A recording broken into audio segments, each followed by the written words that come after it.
Bismillahirrahmanirrahim. Assalamualaikum warahmatullahi wabarakatuh.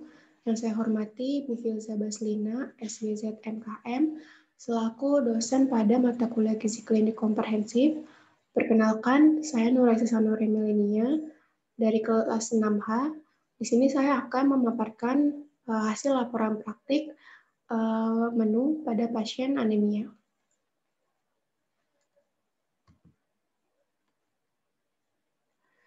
Di sini ada video pembuatan menu. Menu yang saya buat adalah menu pagi dan selingan pagi.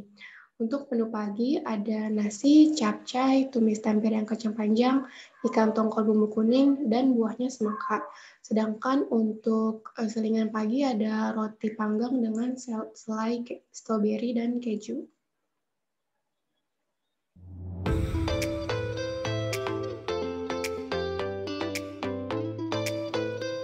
Jadi di sini bahan yang digunakan yaitu untuk capcay ada wortel, buncis, jagung muda, dan telur puyuh. Di sini sebelumnya telur puyuhnya sudah direbus, kemudian ada tempe dan kacang panjang untuk menu tumis tempe kacang panjang.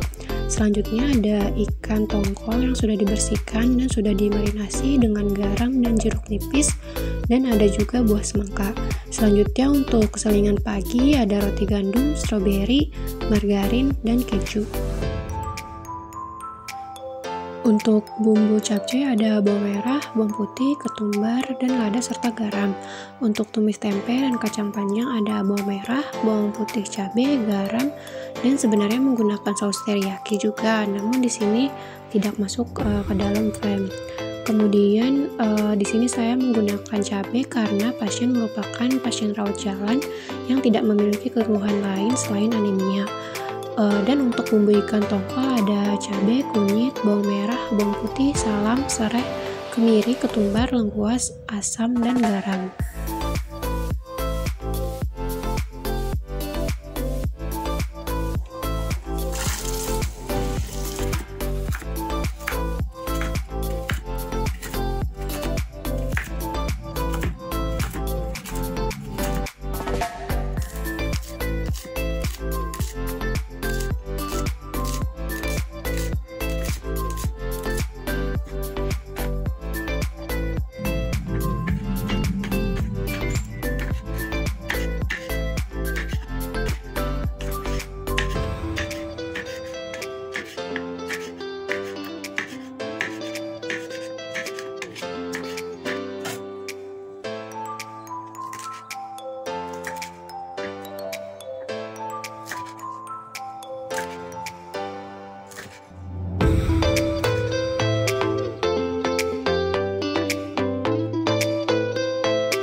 outline pada hari ini yaitu pendahuluan, prinsip diet, nilai gizi pada menu yang dibuat, alasan pemilihan bahan makanan, kaitan menu dengan AIGA.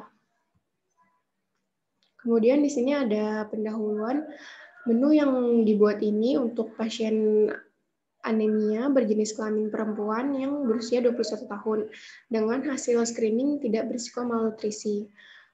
Di sini pasien tidak memiliki riwayat penyakit lain, jadi hanya anemia saja dengan berat badan 40,5 dan tinggi badan 160 cm. Kemudian untuk hasil tes hemoglobin dari pasien yaitu 10,9 gram per desiliter. Selanjutnya di sini ada prinsip diet. Prinsip diet yang diberikan untuk pasien anemia di sini ada tinggi energi, tinggi protein, cukup Fe, serta cukup vitamin C. Alasan prinsip diet ini diberikan untuk pasien yaitu karena pasien memiliki berat badan yang kurang, yaitu masuk ke dalam kategori underweight menurut WHO 2004 dengan nilai 15,82 kg per meter kuadrat. Anemia disebabkan oleh asupan Fe yang kurang. Oleh karena itu, prinsip diet cukup Fe ini dipilih agar asupan Fe untuk pasien anemia ini tercukupi dan dapat meningkatkan kadar Fe di dalam darah. Dalam diet ini, sumber protein yang digunakan adalah lebih banyak pada protein hewani, karena protein hewani mengandung zat Fe jenis HEM, sedangkan untuk protein nabati jenis Fe yang terkandung yaitu non-HEM. Seperti yang telah dipelajari pada mata kuliah metabolisme zat gizi, vitamin C dan Fe ini bekerja sinergis sehingga penyerapan Fe akan lebih optimal jika dibarengi dengan konsumsi vitamin C yang cukup.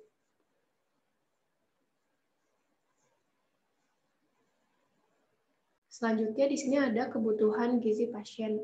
Untuk menghitung kebutuhan gizi pasien, saya menggunakan rumus Harris-Benedict dan untuk aktivitas fisik 1,3 yaitu kategori ringan.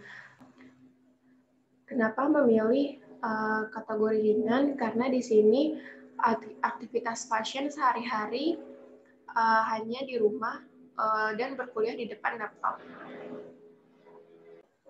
Hasil perhitungan didapat yaitu energi 2.808 kilokalori, protein 105 gram, lemak 78 gram, karbohidrat 421,2 gram, Fe atau zat besi 8,8 mg, dan vitamin C 73,6 mg. Selanjutnya di sini ada nilai gizi pada menu makan pagi. Untuk menu makan pagi yaitu energinya 684,25 kilokalori, di mana telah memenuhi 24,5% dari total kebutuhan energi dalam sehari. Untuk protein 25,7 gram, di mana telah memenuhi 24,4% kebutuhan protein dalam sehari. Untuk lemak 16,49 gram, di mana telah memenuhi 21,1% kebutuhan lemak dalam sehari. Untuk karbohidrat 108,94 gram, di mana telah memenuhi 25,8% kebutuhan karbohidrat dalam sehari. Untuk Fe ada 4,385 mg, di mana telah memenuhi 50% kebutuhan zat besi dalam sehari.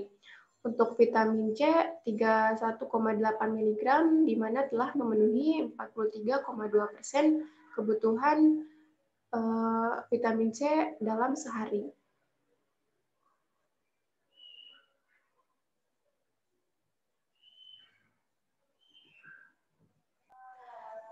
Kemudian di sini ada nilai gizi untuk menu selingan pagi.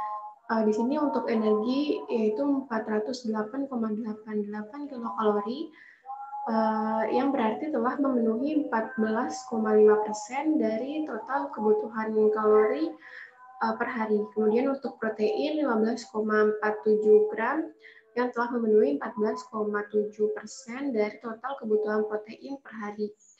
Lemak 15,31 gram, di mana telah memenuhi 19,6% dari total kebutuhan lemak per hari. Untuk karbohidrat di sini ada 53,11 gram, di mana telah memenuhi 12,6% dari total kebutuhan karbohidrat per hari. Untuk Fe atau zat besi 1,41 mg, di mana telah memenuhi 16% dari total kebutuhan zat besi per hari. Untuk vitamin C di sini ada 125,77 mg, di mana di sini persentasenya yaitu 170,8 gram. Di sini vitamin C sudah melebihi dari asupan yang direkomendasikan oleh AKG 2019. Namun untuk vitamin yang larut dalam air jika dikonsumsi lebih dari AKG tidak akan menimbulkan toksisitas jika sumbernya bersumber dari bahan makanan atau bukan dari suplemen. Kemudian di sini ada alasan pemilihan bahan makanan. Di sini bahan makanan yang dipilih ada ikan tongkol. Ikan tongkol merupakan salah satu ikan yang memiliki kandungan Fe yang tinggi, yaitu berkisar antara 1,5 sampai 2 mg per 100 gram bahan makanan. Kemudian di sini ada sayur.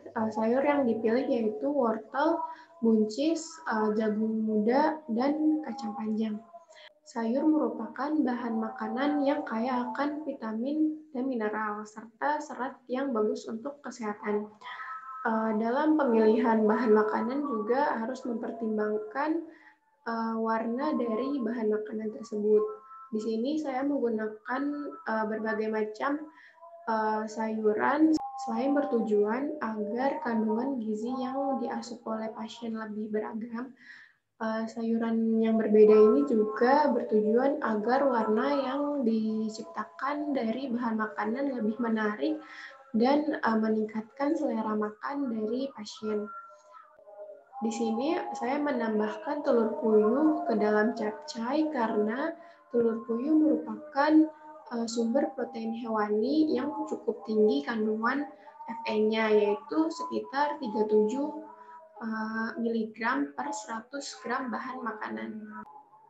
Seperti yang telah dijelaskan dalam prinsip diet tadi, karena sumber protein hewani ini mengandung zat besi heme, oleh karena itu di sini pemilihan menu makanan dalam sekali makan diberikan double protein hewani.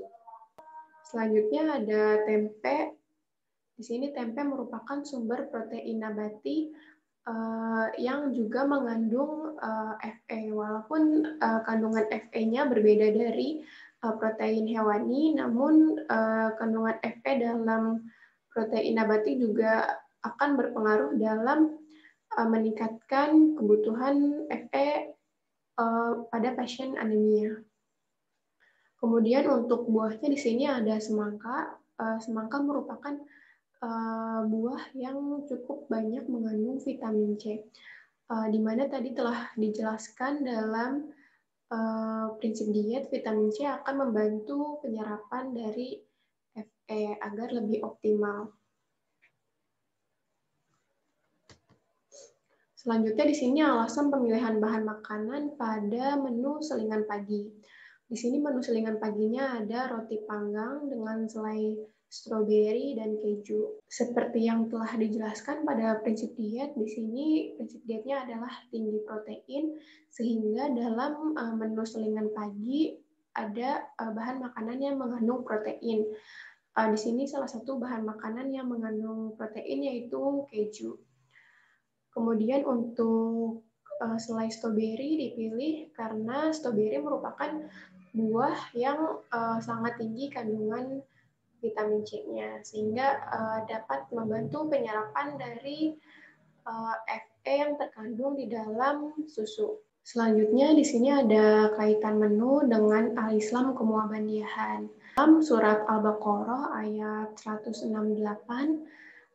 yang artinya, hai sekalian manusia, makanlah yang halal lagi baik dari apa yang terdapat di bumi. Dan janganlah kamu mengikuti langkah-langkah syaitan, karena sesungguhnya syaitan itu adalah musuh yang nyata bagimu. Dalam ayat ini dijelaskan bahwa makanlah makanan yang halal lagi baik, di mana makanan yang baik ini adalah makanan yang bagus untuk kesehatan tubuh. Dari pemaparan sebelumnya, menu-menu yang telah dibuat itu baik untuk kesehatan pasien anemia. Karena menu-menu tersebut mengandung tinggi energi, tinggi protein, cukup Fe, dan vitamin C. Kemudian di sini makanlah yang halal, di mana halal ini merupakan syarat utama bagi seorang muslim untuk mengkonsumsi makanan. Karena dampak kita tidak memakan makanan yang halal adalah doa kita yang tidak diijabah. Dalam menu-menu yang tadi telah dibuat, semua bahan makanan halal untuk dimakan. Dan untuk bahan-bahan kemasan seperti keju, roti, dan lain-lain itu telah memiliki sertifikasi halal dari MUI. Kemudian di sini ada ayat kedua, yaitu dari surat An-Nahl ayat 14, yang artinya, dan dialah yang menundukkan lautan untukmu agar kamu dapat memakan daging yang segar, yaitu ikan darinya, dan dari lautan itu kamu mengeluarkan perhiasan yang kamu pakai. Kamu juga melihat perahu berlayar padanya, dan agar kamu mencari sebagian karunia-Nya, dan agar kamu bersyukur. Di sini ikan disebutkan dalam surat An-Nahl, di mana ikan merupakan sumber protein hewani yang sangat baik untuk pasien anemia. Menu yang telah dipaparkan, kami menggunakan ikan tongkol, yaitu ikan yang berasal dari laut, sebagai menu untuk pasien anemia, di mana telah terbukti ikan tongkol ini kaya akan berbagai zat gizi, bukan hanya tinggi Fe, namun juga tinggi omega 3 dan omega 6, serta zat gizi lainnya yang bagus untuk kesehatan. Kemudian di sini ada ayat yang mengharuskan kita untuk selalu bersyukur atas segala nikmat yang telah diberikan Allah kepada kita, baik itu nikmat kesehatan, nikmat ibadah, dan nikmat lainnya yang tidak dapat kita hitung satu persatu. Baik, sekian pemaparan dari hasil laporan menu pada pasien anemia. Kurang lebihnya mohon maaf. Wassalamualaikum warahmatullahi wabarakatuh.